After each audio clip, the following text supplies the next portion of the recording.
Greetings, dear subscribers and casual listeners of my channel. Have you ever thought about the hidden secrets in Harry Potter and the Half-Blood Prince?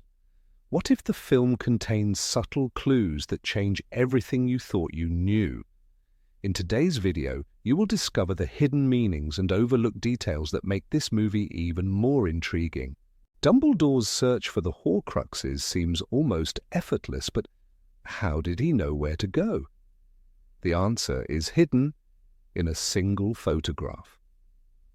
When young Tom Riddle meets Dumbledore at the orphanage, a picture of a seaside cave hangs in his room. This cave later becomes the hiding place of the Locket Horcrux. Dumbledore wasn't guessing, he was piecing together clues from Riddle's past. The number 7 is deeply woven into the world of Harry Potter. In one scene with young Tom Riddle, 7 small stones are carefully arranged. A simple coincidence, or a subtle hint at the 7 Horcruxes he would eventually create? Another nod to this number appears in Harry's Quidditch journey. The Order of the Phoenix film ignored his captaincy, but Half-Blood Prince brought it back. His jersey number, 7. But not all details in the movie are accurate. The Millennium Bridge collapses in the opening scene, showing the chaos caused by the Death Eaters. There's just one problem. The real bridge wasn't built until 2000, years after the movie's setting. An anachronism that slipped past many. Speaking of overlooked details, did you recognize the young Tom Riddle? He was played by Hero Fiennes Tiffin, the real-life nephew of Ralph Fiennes, who portrays Voldemort. A fascinating casting choice that gives their characters an eerie resemblance. Professor Slughorn is a collector of the elite, but he never bothers to remember Ron's name. Instead, he calls him by random R names. One of them, Rupert. A clever reference to Rupert Grint, the actor playing Ron.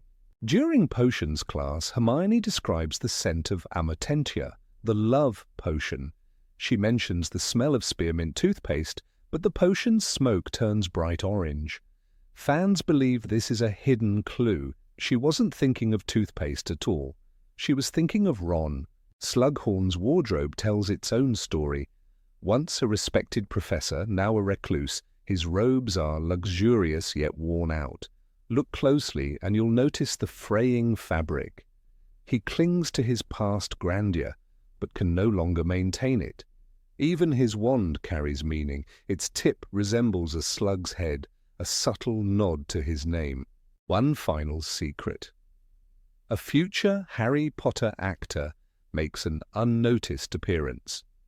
The child who plays Harry's son in the final movie can be spotted in Half-Blood Prince, blending into the crowd of Diagon Alley. A hidden gem for the most observant fans. What do you think? Had you noticed these details before? During his 6th year at Hogwarts, Harry Potter stumbles upon an old, battered copy of Advanced Potion Making. The book is filled with handwritten notes, instructions, and improved potion recipes. Thanks to these annotations, Harry suddenly becomes a star student in potions, impressing even Professor Slughorn. But few viewers notice a hidden detail about the book, one that reveals more about its mysterious owner, the Half-Blood Prince. The ink used in the annotations isn't uniform. Some notes appear faded, while others are bolder and darker. This suggests that the book wasn't written all at once. Snape added comments at different points in his life, possibly even after leaving Hogwarts. The book wasn't just a school notebook, it was a personal journal of sorts, tracking his evolving understanding of magic. One of the most telling examples is the Sectum Sempra curse. It is written in a slightly different shade than the potion instructions. This implies that Snape didn't create it as a student. More likely, he invented it later, refining his dark magic skills after school. The book became a testing ground for his most dangerous spells. For enemies, the note says ominously, a stark contrast to the careful corrections in potion recipes. Slughorn never questions why Harry suddenly excels at brewing potions. He simply assumes that Harry has a natural talent. But if Slughorn had examined the book closely, he might have noticed something unusual. Some notes contain not just improvements to recipes, but observations. Too much hellebore slows the reaction. Try stirring counterclockwise, one reads. This isn't the work of a teenager haphazardly scribbling in the margins. This is the methodical approach of a seasoned potioneer.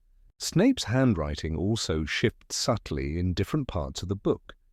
In the early notes, the script is precise, controlled, probably written while he was still a student. In later entries, it becomes sharper, with quick, slashing strokes. Perhaps these were added when he was already an adult, refining his knowledge long after Hogwarts. One fascinating clue lies in the draft of Living Death. The standard recipe requires stirring clockwise, but Snape's note corrects it. Stir counterclockwise after 7 turns.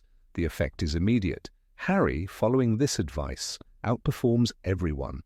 But why did Snape leave such notes in the book? If it was just for himself, why did he include instructions for a student to follow? Was he hoping someone would one day discover his brilliance? Hermione immediately distrusts the book. She insists that following someone else's instructions is cheating. But Snape's notes don't just improve potions, they redefine them. He wasn't copying from another source, he was inventing new techniques. Hermione, who relies on textbooks, sees rules as sacred. Snape saw them as flawed, ready to be rewritten. One overlooked note reads, "A pinch of moonstone, not crushed, maintains clarity." This small adjustment prevents a common mistake that even Slughorn doesn't address. It proves that Snape wasn't just a good student, he was a true innovator. Snape never boasts about his genius. He hides his brilliance, leaving behind only a name, the Half-Blood Prince. It's an identity separate from Severus Snape, one tied to his mother, Eileen Prince. He didn't want recognition from teachers. He wanted to prove something to himself. One can imagine young Snape hunched over this book in the dungeon, experimenting late at night. Perhaps he sat alone, refining his ideas while others were asleep. The Half-Blood Prince wasn't just a name, it was his secret legacy, hidden in ink and parchment. But the book isn't just about potions. Some spells scribbled in the margins hint at his personal struggles. There are defensive spells, counter-curses, and charms designed for quick escapes. Snape was preparing for something, perhaps his time among the Death Eaters, or maybe just his dangerous life at Hogwarts. The book holds unspoken confessions. It is the only place where Snape's thoughts remain uncensored. In the classroom, he maintained a cold, distant demeanor. In these pages, he was free to challenge, question, and rewrite magic itself. Years later, when Snape finds out Harry is using the book, his reaction is immediate. "You dare use my own spells against me, Potter?" he hisses. The anger isn't just about Sectum Sempra, it's the violation of something deeply personal. This book was his, the only record of his hidden genius. Harry never realizes how much of Snape's soul is written in those notes. To him, the book is a tool, a shortcut to success. To Snape, it was a diary, a testament to the lonely boy who wanted to be more than what the world saw. Imagine Snape years later, still holding on to that book, adding to it in secret. Perhaps he tested his spells in hidden corners of Hogwarts. Perhaps he looked back at old notes and remembered the young boy he once was. By the time Harry gets the book, it has been through years of use. Some pages are smudged, some notes faded. It has seen decades of experiments. This isn't just a school book, it's a piece of history. The tragedy is that the world never sees Snape's brilliance. His notes remain hidden. No one ever studies them, appreciates them, or credits him for his discoveries. The Half-Blood Prince, a name written in a forgotten book, vanishes into obscurity. In the end, Snape's legacy isn't in textbooks or grand speeches. It's in these silent pages filled with ink, wisdom, and quiet rebellion. The greatest potioneer Hogwarts ever had, erased from history. Only his book remains, waiting for another curious mind to uncover its secrets. The scene on the astronomy tower is quiet. The wind moves gently, the castle stands still. But in this moment, something powerful is happening, something most viewers don't notice at first. Behind Dumbledore, the sky is grey, the light fading. Behind Harry, there is a faint glow on the horizon, the first sign of dawn. This is not just a beautiful shot. It is a message about the future. Dumbledore has always been the guiding light of the wizarding world. He was the one who protected Hogwarts, who planned the fight against Voldemort, who held the knowledge no one else did. But this moment signals that his time is over. The dimming light behind him tells us that his era is ending. Harry, however, stands in front of something new. The darkness around him is heavy, but the sun is rising. He is stepping into a world where he must become the leader. A world without Dumbledore. This is a visual prophecy. If we look at this moment in the book, the foreshadowing is even clearer. Dumbledore's final words to Draco Malfoy are spoken softly. "Draco, you are not a killer." There is sadness in his voice. He knows he will not leave this tower alive. Snape arrives moments later, and everything changes. Severus, please. The line that will be debated for years. Was he pleading for his life? Or was he asking Snape to do what had already been planned? And then, in a single second, it happens. Avada Kedavra. The green light bursts from Snape's wand. Dumbledore is gone. The man who stood between Voldemort and the world has fallen. The light behind him vanishes into the cold night. For Harry, this moment is a shift in destiny. He is no longer just a student. He is the only one left to lead the fight. He grips his wand, rage and grief boiling inside him. He has been forced into the role of a warrior. This scene mirrors another in the future. In Harry Potter and the Deathly Hallows, there is another moment at dawn. The Battle of Hogwarts is over. Harry stands in the ruins of the Great Hall. The sun rises behind him. The darkness is finally breaking. This is no coincidence.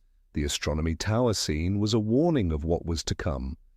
Dumbledore's death was not just the loss of a mentor, it was the beginning of the final battle, the moment when Harry had to step forward and take his place. The Half-Blood Prince film does this constantly, using visual language to prepare the audience for the future. Another example is the moment Dumbledore and Harry stand on the cliffs before entering the cave.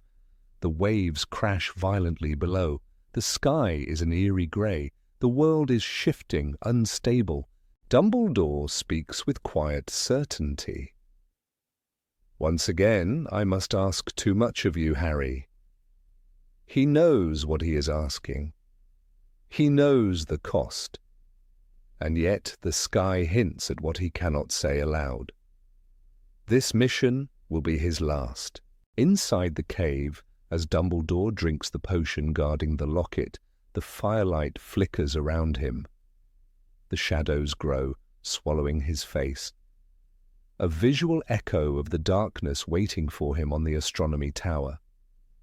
The filmmakers tell the story not just with words, but with the environment. One more subtle clue comes just before Snape kills Dumbledore. The camera lingers on Snape's face. His eyes are unreadable. But behind him, the sky remains black. He stands firmly in the night. No sunrise, no light. He is about to step into his most painful role. And yet, despite the tragedy of Dumbledore's death, The light behind Harry does not fade. This is a reminder. Hope is not lost. The story is not over. The future still belongs to him. This type of storytelling is rare in films, but Half-Blood Prince embraces it fully. Every frame is crafted with meaning. Every shadow and every ray of light tells its own part of the story. This is why the astronomy tower scene is one of the most powerful moments in the series. It is not just a death, it is a transformation. The torch is passed. The journey changes course. When rewatching the movie, pay attention to these details, the way the light shifts, the way the characters are framed, the way the world reacts to what is happening. Because sometimes the most important moments are not in the dialogue, they are in the sky, in the wind, in the way the shadows fall. Dumbledore's final stand is not just a moment of loss, it is a promise. Darkness will come, but dawn will always follow. The cave is silent, except for the crashing waves outside. A green glow pulses from the basin at the center, where the Horcrux is hidden beneath a shimmering liquid. Dumbledore stands over it, his expression grim. He already knows what must be done. The potion cannot be vanished, it cannot be bypassed, it must be drunk. Harry watches as Dumbledore lifts the goblet to his lips and drinks. His hands tremble slightly. The first sip barely affects him. The second makes his breath hitch. By the third, his body shudders, and a look of pain crosses his face. Then he whispers, "It's my fault. It's all my fault." His voice cracks. His hands tighten around the goblet. The words are not random. They come from somewhere deep inside him. The potion is designed to bring out the drinker's worst memories, their deepest regrets. For Dumbledore, that means one thing: Ariana. His sister's death haunted him for decades. A duel between Albus, Aberforth, and Grindelwald ended in tragedy. A stray curse struck Ariana, and she died instantly. No one knew whose spell had killed her, but Dumbledore always feared the truth. "It was my fault," he admitted to Harry once. "I neglected her, and she paid the price." Now, as he drinks, he is reliving that moment. His breathing becomes ragged, his hands shake. He begs for it to stop. "Don't make me, I don't want to." He's not speaking about the potion anymore. He is back in that fight, watching his sister fall. In the book, he mutters different words. He cries out for someone to stop torturing him. But the meaning is the same. He is trapped in his own past, forced to relive his worst pain. Harry is helpless. He follows Dumbledore's orders, forcing him to keep drinking. Every gulp pulls him deeper into his memories. His body weakens, his cries turn desperate. This is not the wise, powerful headmaster Hogwarts knows. This is a broken man drowning in guilt. Why didn't he use magic to remove the potion? The answer is simple. It was never an option. The potion was designed to be cruel. It had to be consumed, forcing the drinker to suffer. If they tried to vanish it, it would simply replenish itself. But why didn't Dumbledore at least try? Some fans argue that he should have fought against it, that he could have found another way. But maybe, deep down, he believed he deserved the suffering. For years, Dumbledore avoided power. He refused to become Minister for Magic. He distanced himself from politics. He never let himself love again, all because of what happened to Ariana. Maybe in that moment he saw the potion as a final punishment. When he collapses, Harry panics. "Professor, you need to keep drinking!" His voice is filled with fear. He doesn't understand what Dumbledore is going through. All he sees is his mentor falling apart. Dumbledore clutches at Harry's robes. His eyes, usually filled with wisdom, are empty, lost. "Kill me," he begs. "Let me die." The words are horrifying. This is the great Albus Dumbledore pleading for death. Harry forces the last sip down his throat. Dumbledore gasps, then falls silent. His breathing is uneven. His body is weak. But the task is done. The basin is empty. The locket is theirs. He barely has time to recover before the inferi rise from the water. Their cold, lifeless hands reach for Harry, pulling him down. Dumbledore, despite everything, finds the strength to act. With a burst of fire, he drives them back. His suffering is pushed aside. His instincts take over. By the time they return to Hogwarts, he is himself again. Or at least he pretends to be. But something is different. His body is weaker. His mind is clouded. The potion has taken more than just his strength. It has shattered something inside him. And then, just hours later, he dies. The astronomy tower. Snape's wand, the green flash of light. Did the potion weaken him so much that he couldn't fight back? Or did he already know his fate was sealed? The cave scene is one of the most powerful moments in Half-Blood Prince. It is not just about retrieving a Horcrux.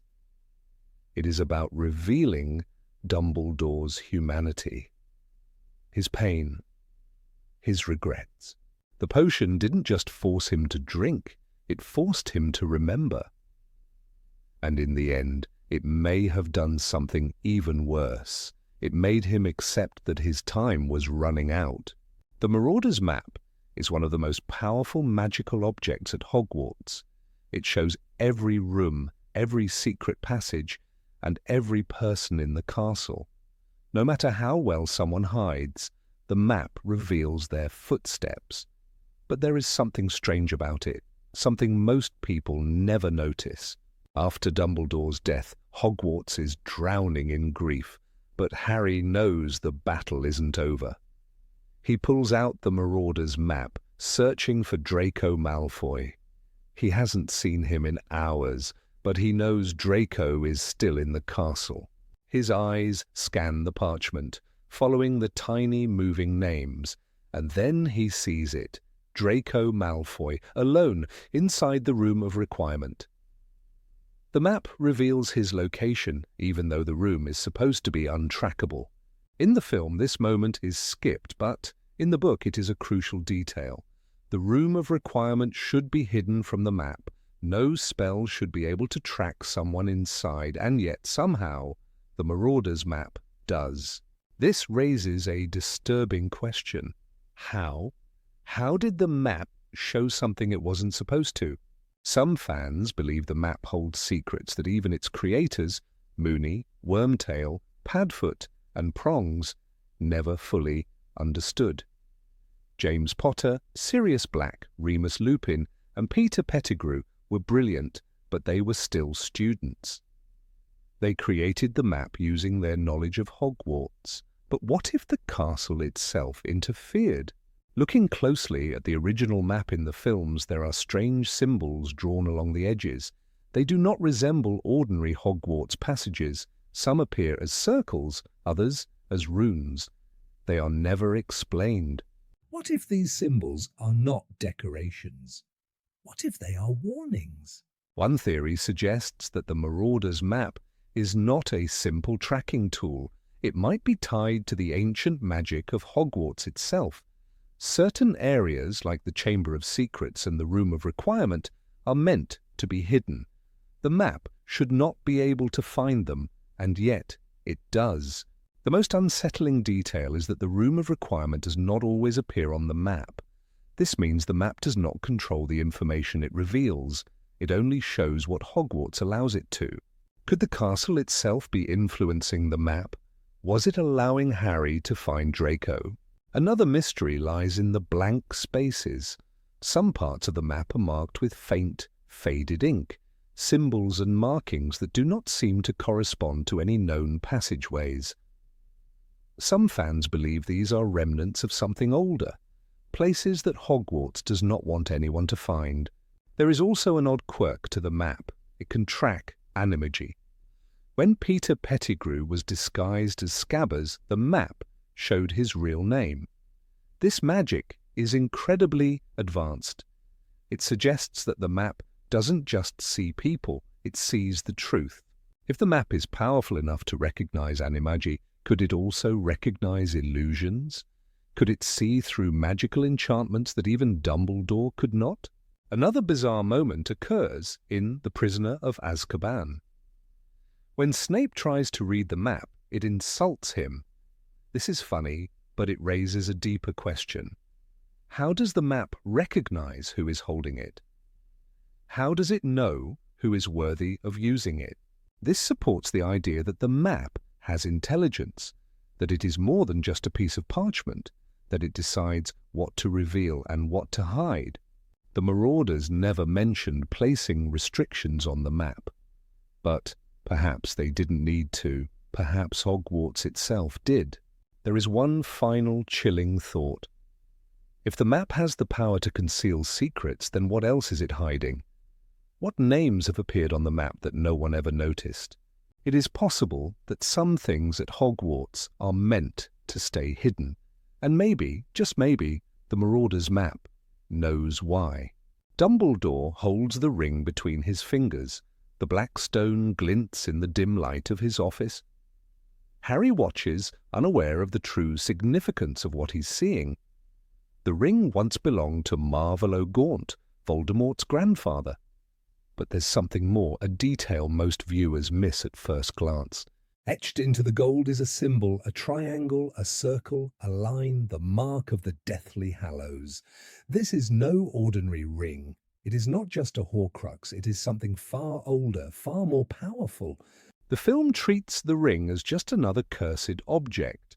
It doesn't linger on the symbol, it doesn't hint at its deeper meaning, but the book tells a different story. The ring is not just a piece of Voldemort's soul, it is the resurrection stone. Dumbledore recognizes the mark the moment he sees it. He knows what it means, he knows the legend, and yet when he finds the ring inside the Gaunt shack, he makes a fatal mistake. In Deathly Hallows, he confesses everything. I put it on, he tells Harry, a foolish, desperate act, not for power, not for immortality, but for love. He thought just for a moment that the resurrection stone might bring back his family, his mother, his father, and most of all, Ariana, the sister he failed to protect. But the ring was still a Horcrux. The moment he touched it, Voldemort's curse spread through his body. A slow, creeping death. If not for Snape's intervention, he would have died within hours. The irony is painful. The ring granted no reunion. No second chances, only suffering. The resurrection stone was never meant to bring back the dead, only shadows, echoes of those who once lived. This is why Dumbledore never speaks of the Hallows in Half-Blood Prince. He does not tell Harry about the ring's true identity. He does not warn him about the dangers of the legend. He knows Harry will be tempted, just as he was. The Deathly Hallows are not introduced until the next film, but the clue was always there. The engraving on the ring is small, almost unnoticeable, but it holds the key to everything that follows. Voldemort never cared about the Hallows. He never recognized the mark. To him, the ring was just a family heirloom, a symbol of his bloodline, a vessel for his soul. He never understood its true power. But Dumbledore did, and he knew that one day Harry would need to understand it too. The fact that the ring is introduced so casually in Half-Blood Prince makes its reveal in Deathly Hallows even more powerful. Harry spends the entire final book searching for the Hallows, not realizing he had seen one years before. The moment he finally uses the stone is one of the most emotional in the series. He turns it in his hand, and suddenly he is not alone. His parents stand before him. Sirius, Remus. They are not truly there, but in that moment, they are real enough. The journey of the ring is a tragedy. It was meant to bring peace. Instead, it brought death. Marvolo Gaunt clung to it in madness. Voldemort turned it into something vile. Dumbledore nearly died because of it.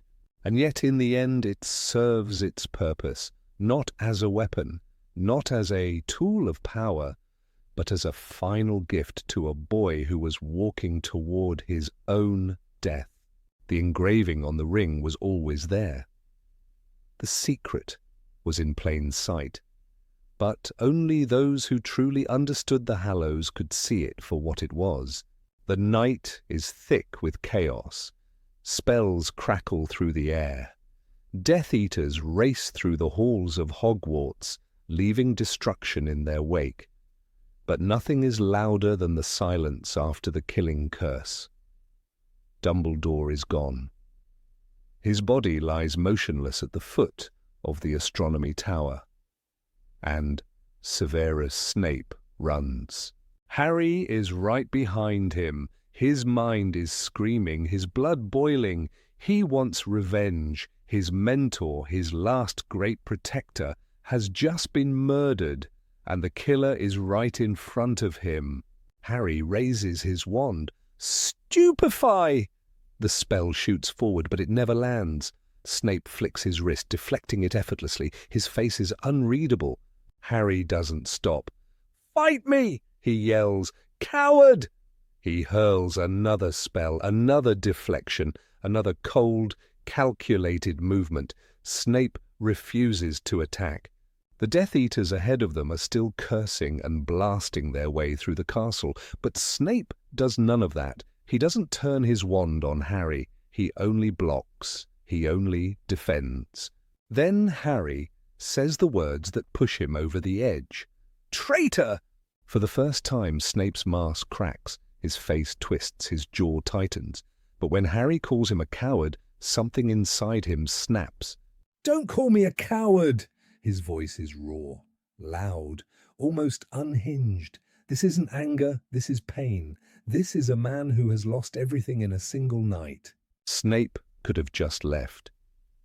He could have ignored Harry's words and disappeared into the darkness with the other Death Eaters.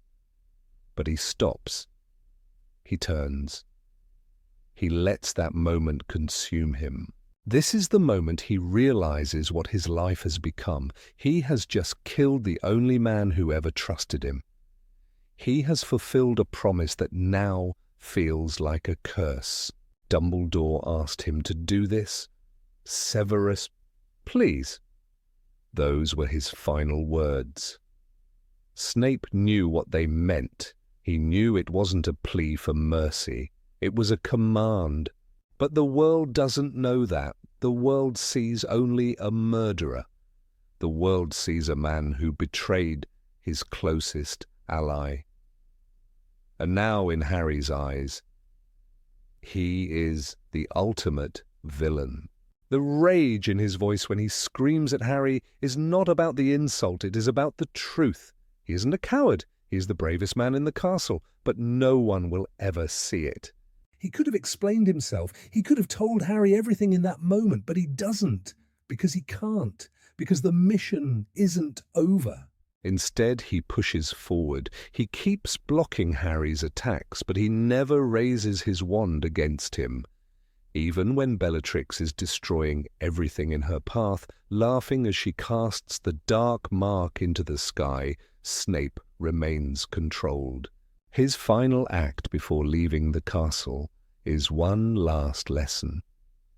Harry tries to use Sectum Sempra, the very curse Snape created. But Snape stops him with ease. You dare use my own spells against me? His voice is quieter now. Yes, I am the Half-Blood Prince.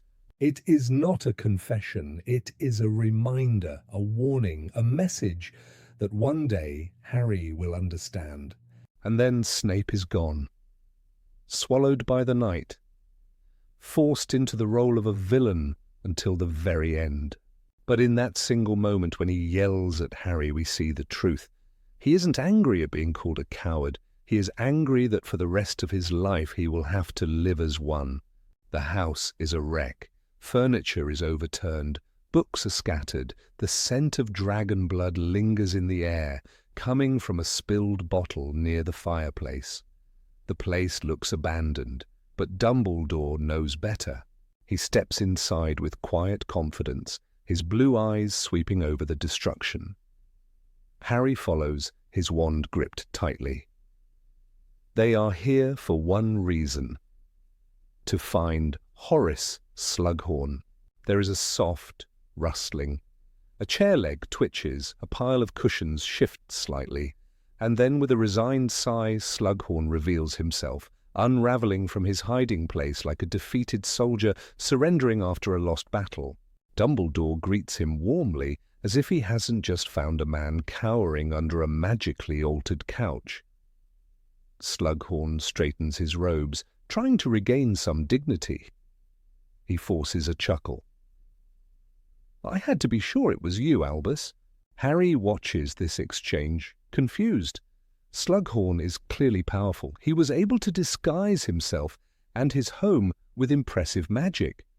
But Dumbledore isn't fooled for a second.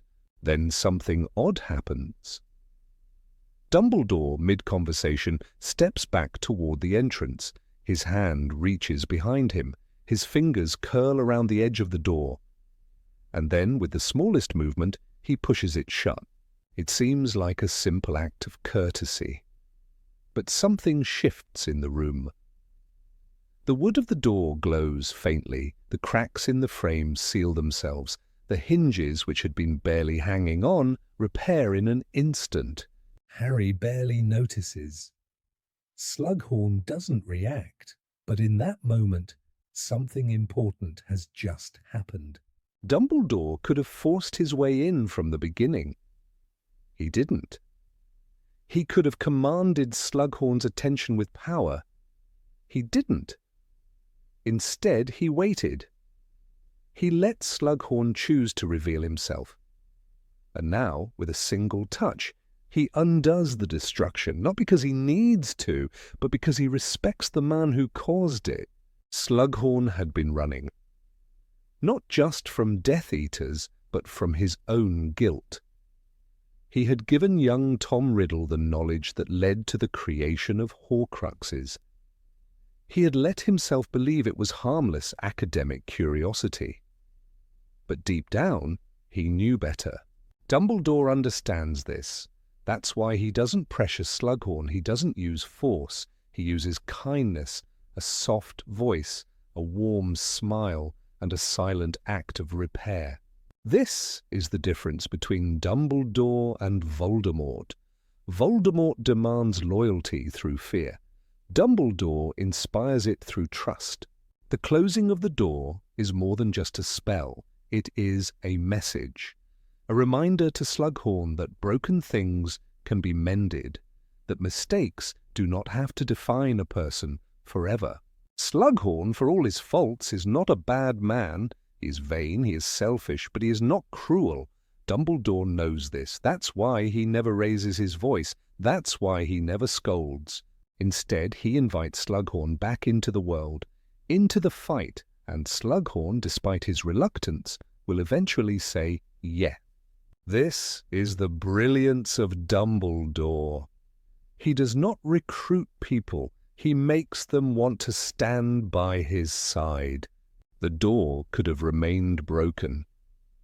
The house could have stayed in ruins.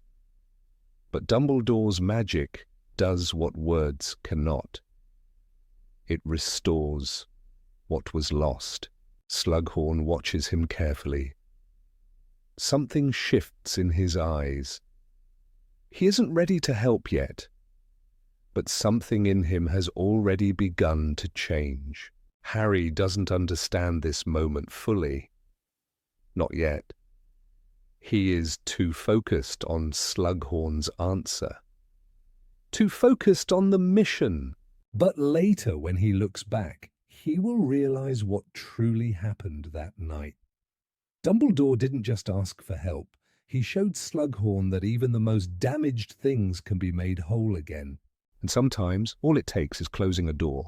Dumbledore's robes are as much a part of his presence as his piercing blue eyes or his half-moon spectacles. They flow around him like waves, giving him an almost ethereal quality. But beneath their grandeur they hold a secret. They are not always the same. Their color shifts, their texture changes, and these subtle differences tell a hidden story, one that foreshadows Dumbledore's fate long before the final blow is struck. At first glance, the variation seems like a trick of the light, an inconsistency in costume design, but for those who pay close attention, the pattern emerges. When Dumbledore is at his strongest, his robes appear deep, rich, and full of color. But as his strength wanes, so do they.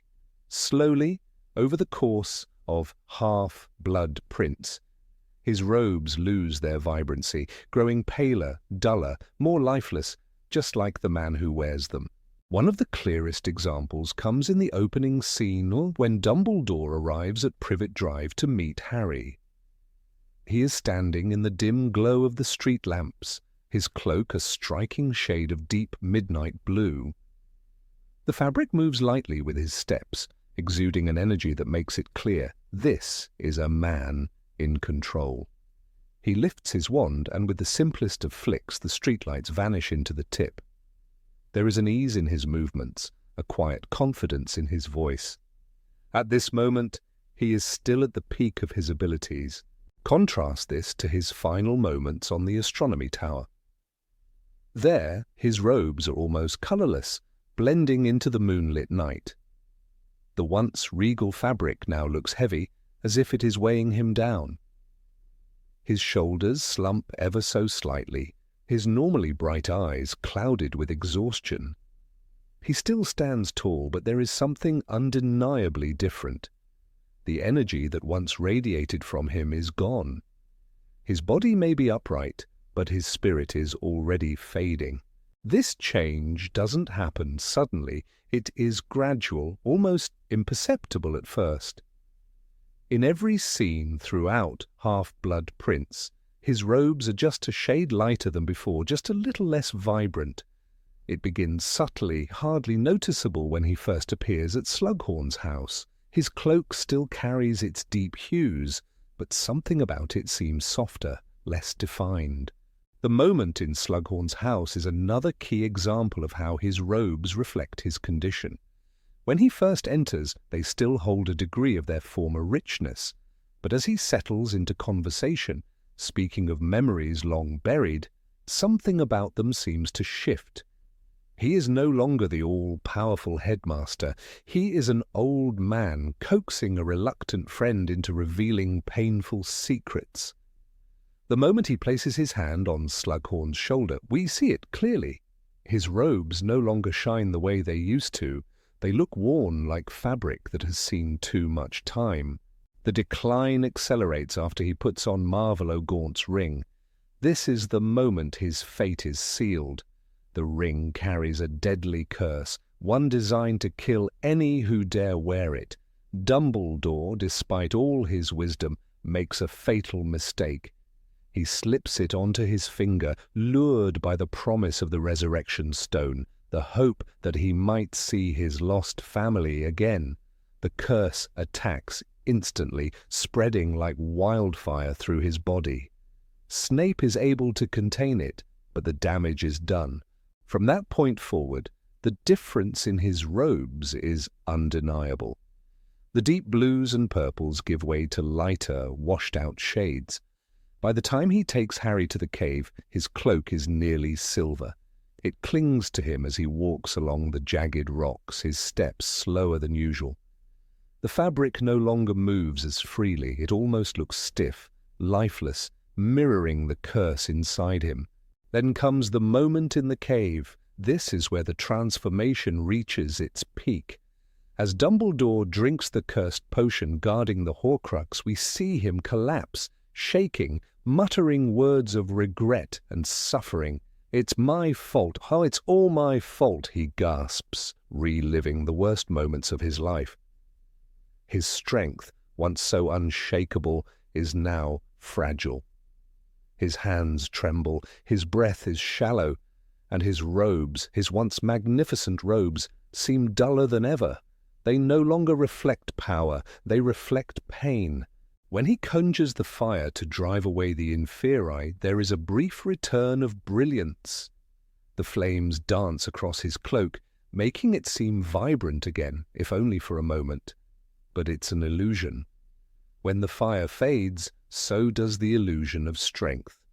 He leans on Harry, barely able to stand. The power that once defined him is slipping away. Back at Hogwarts, as they land on the astronomy tower, his cloak looks almost ghostly.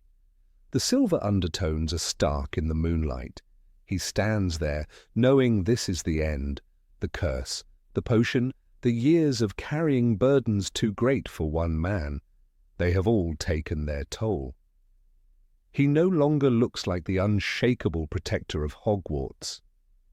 He looks like a man who has given everything, with nothing left to give. The final proof of this visual symbolism comes in his death. As Snape raises his wand, Dumbledore's robes barely shift in the wind. He does not resist. He does not try to defend himself. The once mighty headmaster now stands as a shadow of his former self. When the spell hits, when he falls from the tower, his robes spread behind him, billowing like wings. But there is no saving him. Even in death, his robes continue to tell the story. When Harry sees his body on the ground, they are utterly still. The fabric no longer catches the light. The rich colours that once made him seem larger than life are completely faded. This attention to detail is one of the reasons Half-Blood Prince is such a powerful film. It doesn't just tell us that Dumbledore is dying, it shows us. His fading robes are a quiet whisper of what is coming. The audience may not consciously notice, but the message is there. The brightest wizard of his age is dimming. It is a stark contrast to another famous cloak in the series, the invisibility cloak. That cloak is a symbol of protection, of hiding from death. It is the one halo that allows its wearer to escape fate. But Dumbledore does not hide. He does not run.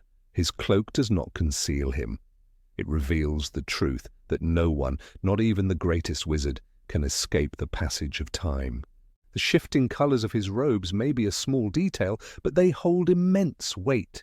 They reflect his journey, his decline, his acceptance of the inevitable. And when he is gone, Hogwarts itself seems to grieve. The great hall is draped in mourning, the sky outside heavy with clouds. The light has left just as it did from Dumbledore's robes.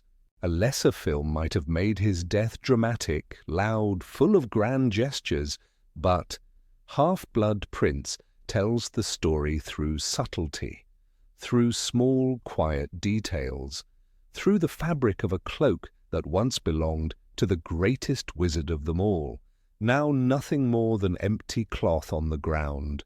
The night is cold. The wind howls softly through the high stone walls of the astronomy tower. Dumbledore stands at the edge, looking down at Draco Malfoy. His expression is calm, his voice steady. He does not raise his wand. He does not show fear. Instead, he speaks a single word. Please. To the untrained ear, it sounds like a plea, a desperate, final request for mercy. A man begging for his life. But that is not what this moment is. Dumbledore is not pleading, he is commanding. The truth of this moment is revealed only when you understand what came before it. This was always part of the plan. Dumbledore knew he would die. He knew his time was running out, and he had already made sure that when the moment came, it would be Snape who struck the final blow. In the book, this is made clear through Snape's memories. Dumbledore had been dying since he put on Marvolo Gaunt's ring. The curse had spread through his body, unstoppable, irreversible. He had only months left to live, and he had no intention of letting his final moments go to waste. "If you don't do it, Draco will," Dumbledore had told Snape, "and Voldemort will finish you anyway." This was not just about saving Draco, it was about ensuring Snape's position, ensuring he remained Voldemort's most trusted ally. This moment on the tower was the moment Snape had been dreading, the moment he had sworn to see through. And now, as he stood in the shadows, watching Draco tremble, the time had come. Dumbledore's voice does not waver. He looks at Draco with something close to pity. "You are not a killer, Draco." The words are gentle. He knows the boy cannot do it. He sees the hesitation in his eyes, the fear in his grip. Draco Malfoy, for all his arrogance, was never meant to be a murderer. He was a pawn in Voldemort's game, forced onto a path he did not choose. Dumbledore understands this, and in his final moments he tries to save Draco, not himself. That is why he does not fight back. That is why he does not raise his wand. He is not trying to survive. He is making sure the boy does not become something he cannot undo. And then Snape arrives. The moment is heavy, silent. Snape steps forward, his expression unreadable. His black eyes meet Dumbledore's. The headmaster does not flinch. He does not panic. He simply repeats the word. "Please." This time it is not for Draco, it is for Snape. A final reminder, a final order. Snape hesitates. For the briefest moment there is something in his face. Pain, conflict. But there is no turning back. The promise was made. The decision was already sealed. Avada Kedavra. The green light flashes. It is over. Dumbledore falls, his robes billowing, his body weightless in the night air. He is gone before he hits the ground. But his plan, his sacrifice, lives on. His death was not an act of defeat. It was the final move in a game he had been playing for years. He ensured that Snape was still trusted, that Voldemort would never suspect him, that Harry would be ready when the time came. The brilliance of this moment is that the audience sees what Harry sees, a helpless old man being struck down, a betrayal. But in reality, it is something else entirely. Dumbledore was never helpless. He was never betrayed. He was always in control. His pleas was never a plea for mercy. It was a command to complete the mission. And Snape, despite everything, obeyed. The Room of Requirement is unlike any other place in Hogwarts. It bends to the needs of those who enter, shaping itself into whatever they require at that moment. But while it changes on the surface, some things remain buried, waiting to be uncovered. Some remnants of the past refuse to be erased. When Draco Malfoy sneaks into the room, desperate for a place to hide, the space responds. It transforms into a vast, cluttered storage area, rows upon rows of forgotten objects, discarded furniture, stacks of old books and broken artifacts. Dust clings to every surface. The air is heavy, filled with the scent of old parchment and worn fabric. Draco is alone, yet the weight of history presses down on him. At first glance it looks like nothing more than a forgotten graveyard of Hogwarts' past, but there is something hidden in the shadows, something that most viewers miss. In the farthest corners of the room, among the wreckage of discarded belongings, are large, throne-like chairs. They are cracked and faded, their once grand design now ruined by time and neglect. Their presence is strange, unsettling. Why would the Room of Requirement conjure such objects? Who would leave behind such symbols of power and status? The answer may lie in the room's forgotten history. Before Draco ever stepped foot inside, another student used this space. Tom Riddle, the boy who would become Lord Voldemort, once walked these floors. Long before he became the most feared dark wizard of all time, he was a young man obsessed with control. The books confirm it. Voldemort discovered the Room of Requirement during his years at Hogwarts. He used it to hide things, to conduct experiments, and perhaps to prepare for his rise to power. The throne-like chairs scattered across the room are more than just random clutter. They are symbols of ambition, of someone who believed himself to be destined for greatness. They are echoes of a young Riddle's desires, of a boy who saw himself not as a mere wizard, but as a ruler. Could these chairs have belonged to him? Could they have been conjured by the room itself when Riddle used it, reflections of his own self-image? The idea is chilling. A boy who would later demand absolute loyalty, who would build his own twisted hierarchy, sitting in a throne even as a student.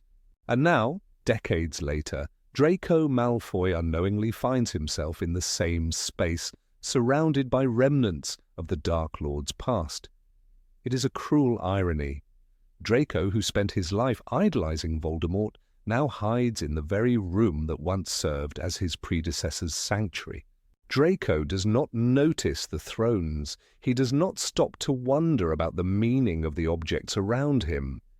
He is too consumed by his own failure, by the impossible task given to him. He was ordered to kill Dumbledore, yet he cannot bring himself to do it. The pressure is crushing him, suffocating him. He paces through the room, unaware that the space around him holds memories far older than his own. The Room of Requirement has seen ambition before, it has seen fear before, and it has seen boys like Draco before, young men caught in something larger than themselves, standing at the crossroads between who they are and who they were meant to become. The more you look at the details, the clearer the connections become. In the book Harry Potter and the Half-Blood Prince, Dumbledore tells Harry that Voldemort likely hid the lost diadem of Ravenclaw in the Room of Requirement. This confirms that Tom Riddle used this space not just once, but repeatedly. He trusted it. He understood its power. So what else did he leave behind? Beyond the broken thrones, there are other hints. Old books stacked in unstable towers, their covers worn, their spines cracked. Could some of these have been left by Riddle himself? He was known for his obsessive pursuit of knowledge, for collecting secrets no one else had dared to uncover. A tattered carving of a snake on a desk, barely visible beneath layers of dust. A coincidence? Or another mark of a young Slytherin who once wandered these halls? Tom Riddle revered his heritage, the legacy of Salazar Slytherin himself. It would not be surprising if he had left behind more than just a Horcrux in this space. The objects in the Room of Requirement are not random. They are pieces of the past, silent remnants of those who have used the room before. The thrones, the books, the symbols, all of them tell a story that Draco Malfoy unknowingly walks into, unaware that he is standing in the shadow of the very man he was meant to serve. The contrast between Draco and Voldemort is striking. Both were raised to believe they were special. Both were given tasks that would define their futures. But where Voldemort embraced his destiny without hesitation, Draco hesitates. He is afraid. This fear is what makes Draco different. Voldemort would have seen fear as a weakness. He would have destroyed it, buried it, refused to acknowledge it. But Draco feels every ounce of it, and as he stands in the Room of Requirement, surrounded by the echoes of Voldemort's past, he is faced with a choice. Will he follow the same path? Will he embrace the role he has been given? Or will he break free? The Room of Requirement may not provide answers, but it reveals truths. It does not just give people what they need, it shows them who they are. Draco came here looking for a hiding place. Instead, he found something far more significant. He found the ghost of Voldemort's ambition. The broken thrones are a message, a warning, a symbol of what happens to those who believe they are destined to rule. Voldemort sought power above all else. He saw himself as a king, yet he never sat on a throne. His arrogance, his belief in his own superiority, led to his downfall. The ruined chairs are the perfect metaphor, and Draco, standing among them, is at a crossroads. Will he sit? Will he take the path set before him, the path of destruction and control? Or will he walk away? The Room of Requirement remembers, it holds on to the past, and as Draco Malfoy stands in its depths, it forces him to face a truth he has been running from. He is not Voldemort, he never will be. And that might just be what saves him. Draco Malfoy has always been defined by confidence, by arrogance even. The way he carried himself, the way he spoke, the way he flicked his wand as though he was above it all. He was raised to believe in his own superiority, taught that his bloodline set him apart, destined him for greatness. But in Half-Blood Prince, everything changes. The Draco Malfoy we see is not the same boy who sneered at Harry Potter on the Hogwarts Express, who laughed as he tormented his classmates. He is different now. His posture is rigid, his expression hollow, and his hands shake. Something inside him has fractured. His mission is clear. Kill Albus Dumbledore. It is an order from Voldemort himself, a task given not as a reward, but as a punishment. Draco's family has fallen from favor. His father, once a powerful and respected Death Eater, has failed. The Dark Lord is making an example of the Malfoys, forcing their son into an impossible position. If Draco succeeds, he will be welcomed into Voldemort's ranks, but if he fails, if he hesitates, he and his family will suffer the consequences. And so Draco walks the halls of Hogwarts, no longer the confident prince of Slytherin. His shoulders are hunched, his skin is pale, his once cruel smirk is gone. He is always alone now, trapped in his own mind, drowning under the weight of the impossible. One of the most telling details in the film is how Draco holds his wand. In earlier movies, he wielded it with ease, twirling it between his fingers, using it as an extension of his own vanity. But now his grip is different, tight, tense, as though he is afraid of it. His hands tremble when he raises it. He hesitates before every spell. His movements are no longer fluid, no longer practiced. He is a boy who has been told to pull the trigger but cannot bring himself to do it. This detail echoes Voldemort's past in a haunting way. When Tom Riddle was a student, he was ambitious, talented, confident. But as he embraced darkness, as he sacrificed more and more of his soul, something about him changed. His power remained, but his magic became different.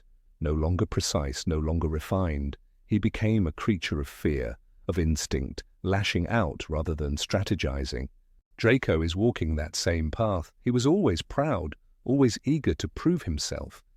But now, for the first time in his life, he understands what fear truly is. The bathroom scene with Harry is one of the first moments we see just how broken Draco has become. He is desperate, on the edge of collapse. His task is suffocating him, and he is losing control. When Harry confronts him, Draco does not smirk, does not taunt him.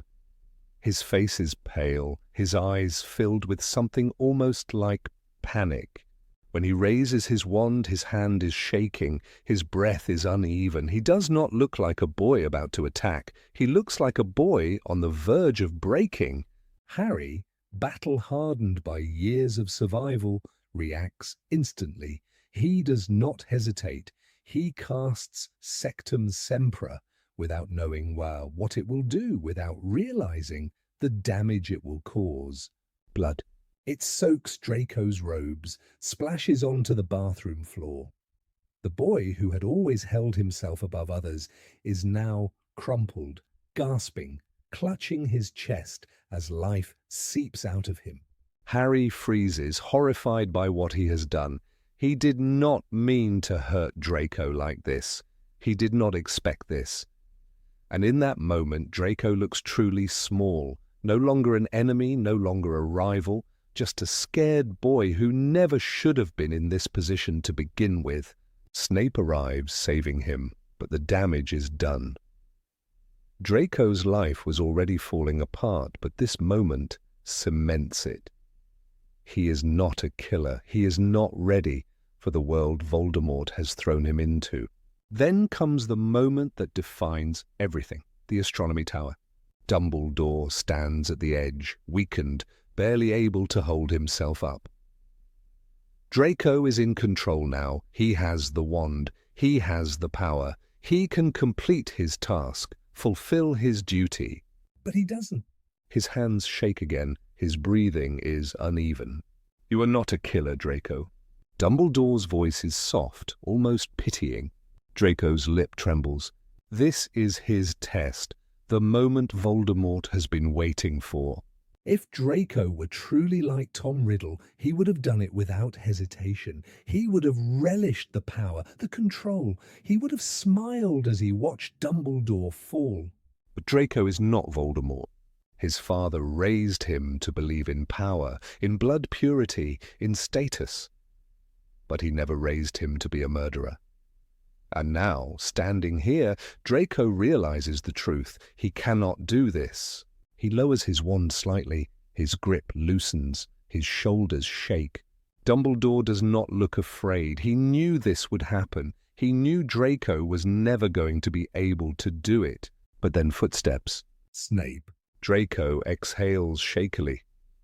He does not say anything, but the look in his eyes is clear.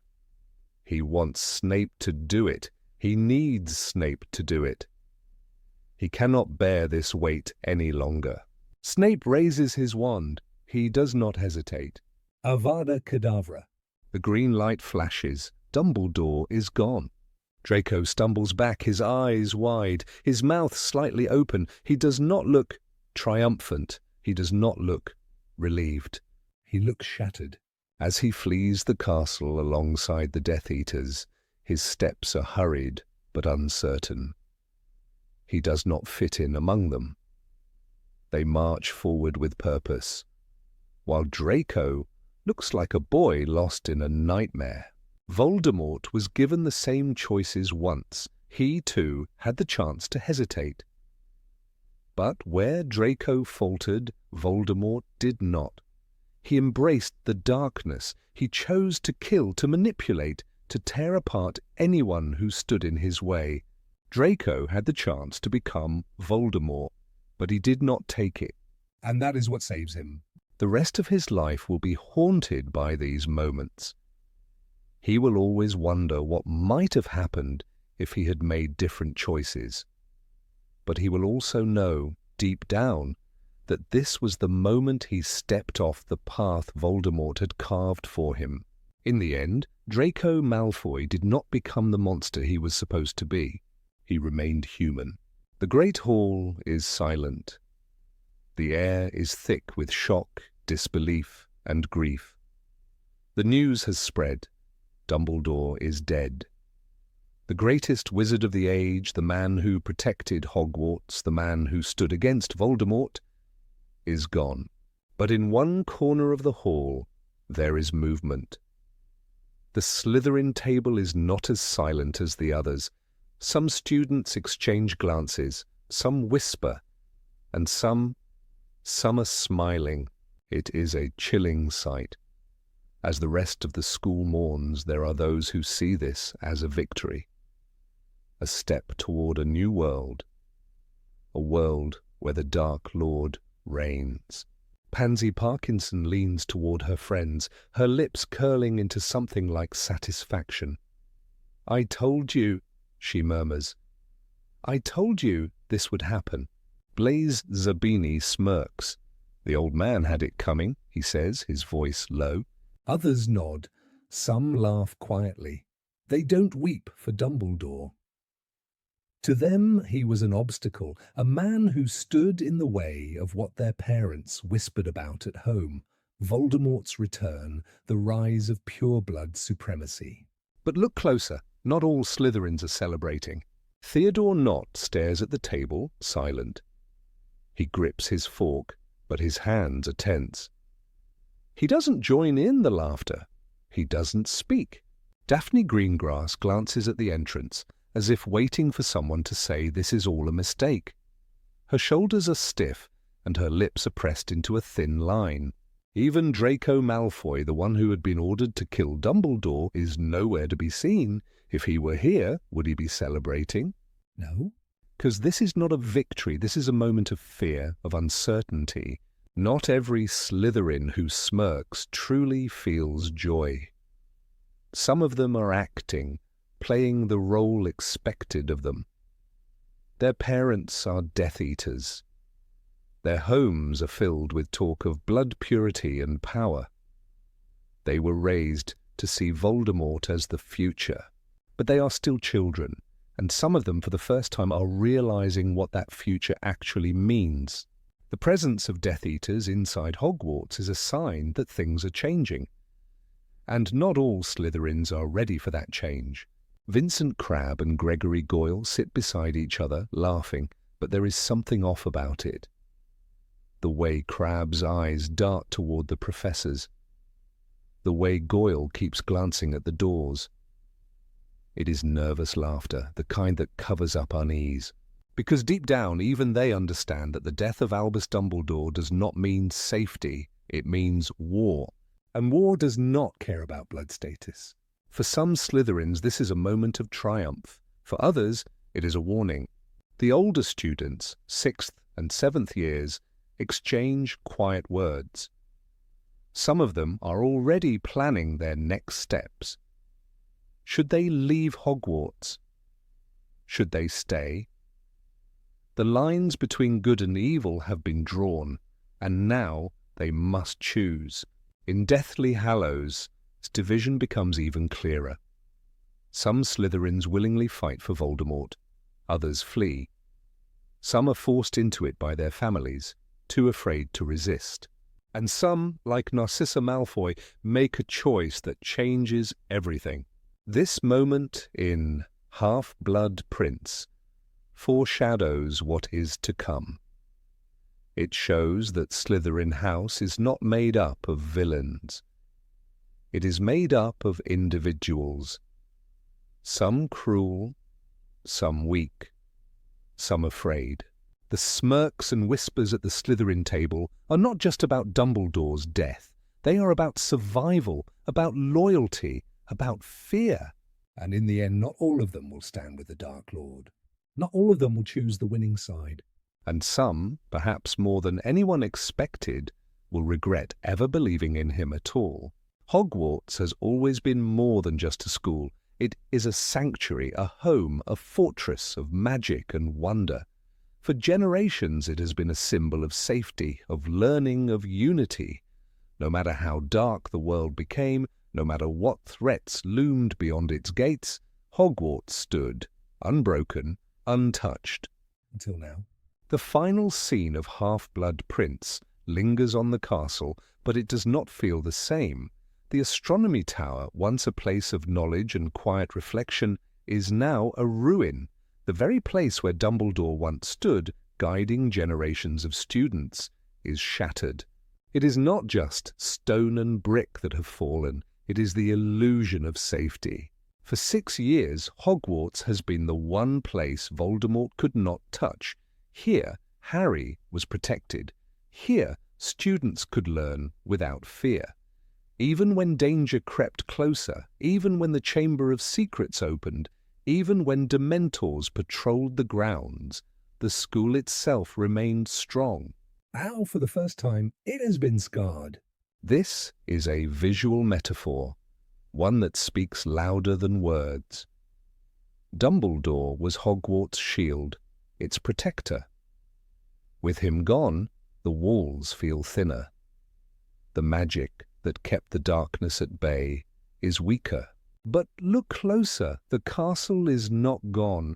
The destruction is real, but it is not absolute.